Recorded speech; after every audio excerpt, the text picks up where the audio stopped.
Bem, queridos, nós vamos à nossa aula 7 de EJA, a segunda parte.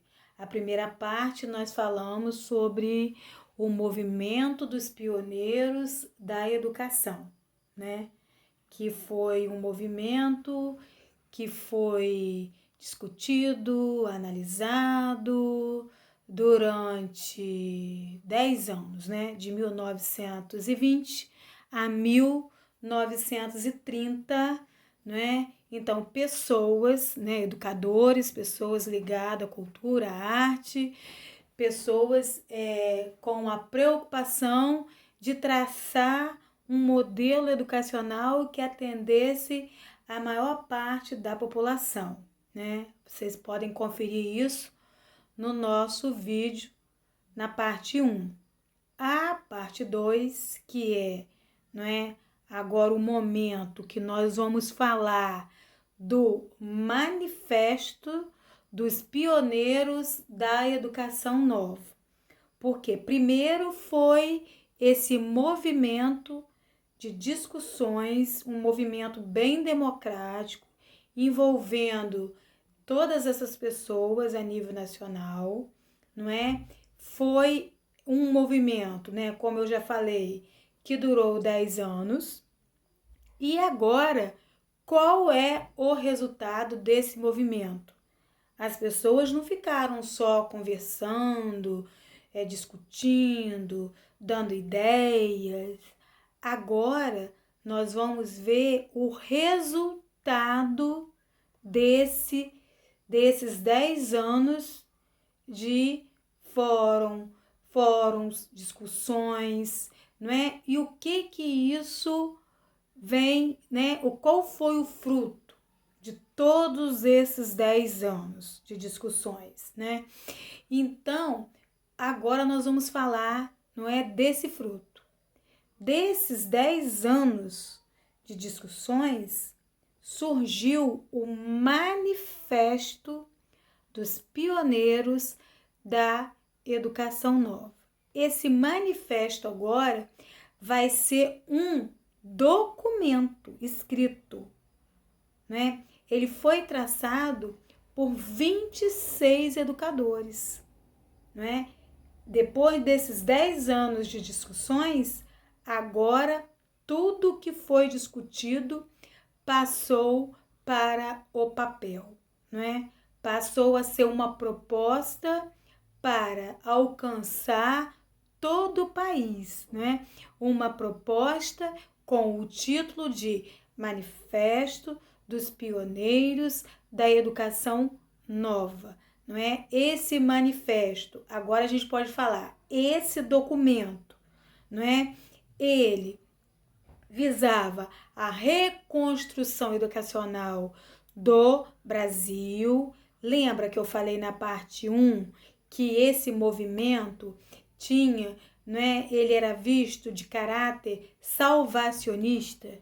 Eles achavam que só a educação iria, né, tomar um novo rumo em nosso país, que só através da educação é que iria surgir um homem livre, um homem crítico, um homem mais atuante.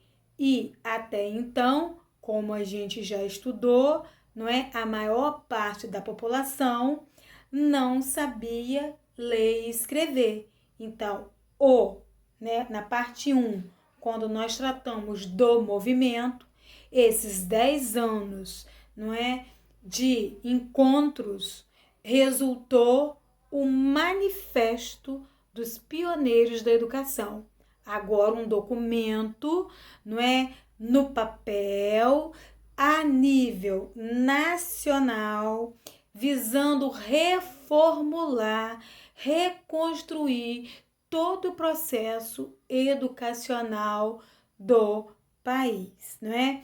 E esse documento, né, se vocês pegarem para ler, vocês vão ver que o manifesto, ele tem uma visão, né, que a educação tradicional tinha uma concepção burguesa, era somente para a elite, não é? Eles viam essa educação, né, essa escola tradicional de caráter elitista, né, como eu disse, voltada mais para a elite, e eles defendem, né, tanto no movimento, aqueles 10 anos que eles conversavam, que eles discutiam, como agora, não é, no manifesto, não é, nesse documento escrito que foi entregue tanto aos governantes como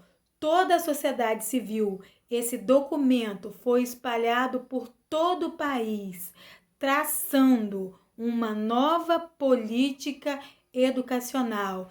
Esse documento defendia uma educação pública, uma escola única e comum, sem privilégios econômicos de uma minoria. Então, toda essa proposta educacional visava, não é, essa educação pública, essa escola única e comum para todos, tá? Então, eles também, nesse manifesto, eles sugeriam professores com formação universitária, tá? Então, queridos, o movimento dos pioneiros da educação, ele foi um momento só de discussões.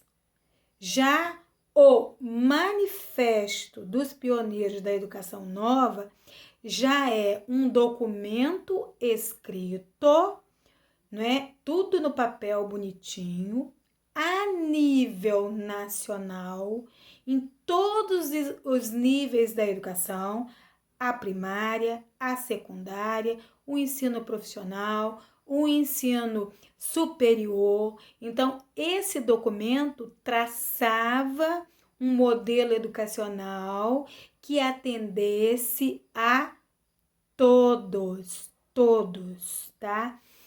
E é bom lembrar também que, paralelo ao movimento dos pioneiros, como a gente viu na parte 1, e o manifesto dos pioneiros da educação nova, o Brasil, não é?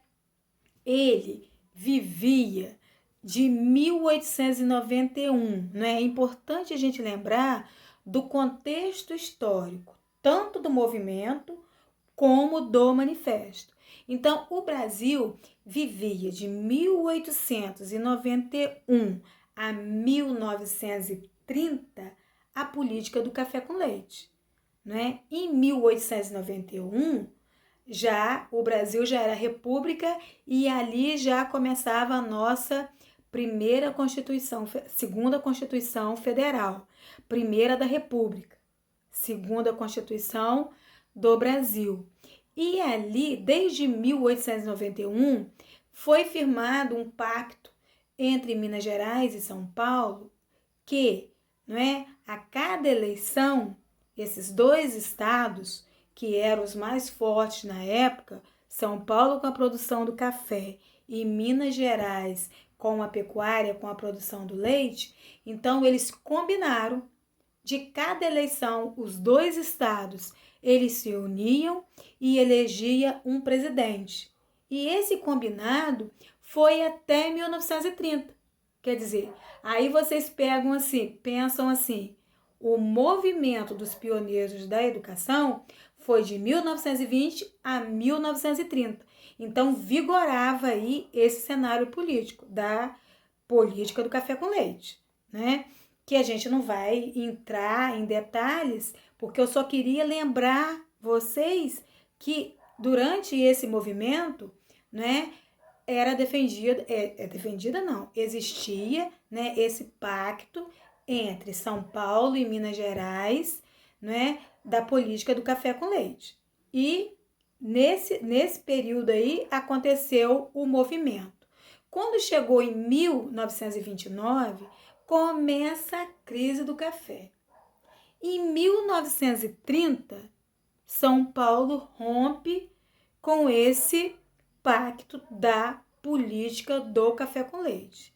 Então, aí, São Paulo já passa, né, que era o momento de eleger o presidente de Minas, São Paulo apoia um presidente de São Paulo mesmo, e nessa confusão toda, Getúlio Vargas chega ao poder. Aí começa, a partir de 1930, a Era Vargas, que também a gente não vai detalhar. Só estou citando porque de 1920 a 1930 foi o movimento desses pioneiros, dessas primeiras pessoas que se reuniram e pensaram um novo modelo educacional para o país. Um modelo que rompia com a escola tradicional, porque a escola tradicional, como a gente já vem, né, estudando aí ao longo dos anos, foi um modelo para a elite. Então, quando chega em 1932, todo esse processo do movimento dos pioneiros, ele passa a ser para o papel. Então, em 1932, já não existia mais a política do café com leite e agora começa a Era Vargas. E Getúlio Vargas foi um presidente que trouxe vários benefícios aí para a população, que a gente também não vai entrar nesse campo. Só vou lembrar que Getúlio, né, para muitos, dizia que ele era o pai de todos. E os críticos já diziam que ele era a mãe dos ricos, né? Para muitos, o pai dos pobres. Eu falei errado. E para os críticos, diziam que ele era a mãe dos ricos. Mas também é uma outra questão que também não nos interessa aqui. O objetivo do vídeo é para vocês entenderem, não é?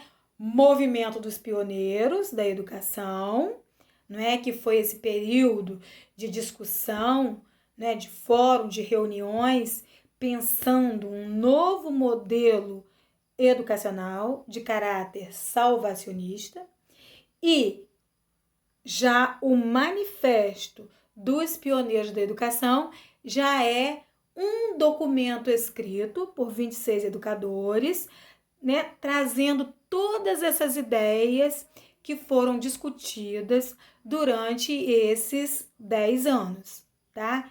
Então, é isso que eu tenho para falar para vocês aí na nossa parte 2. Então, até a próxima!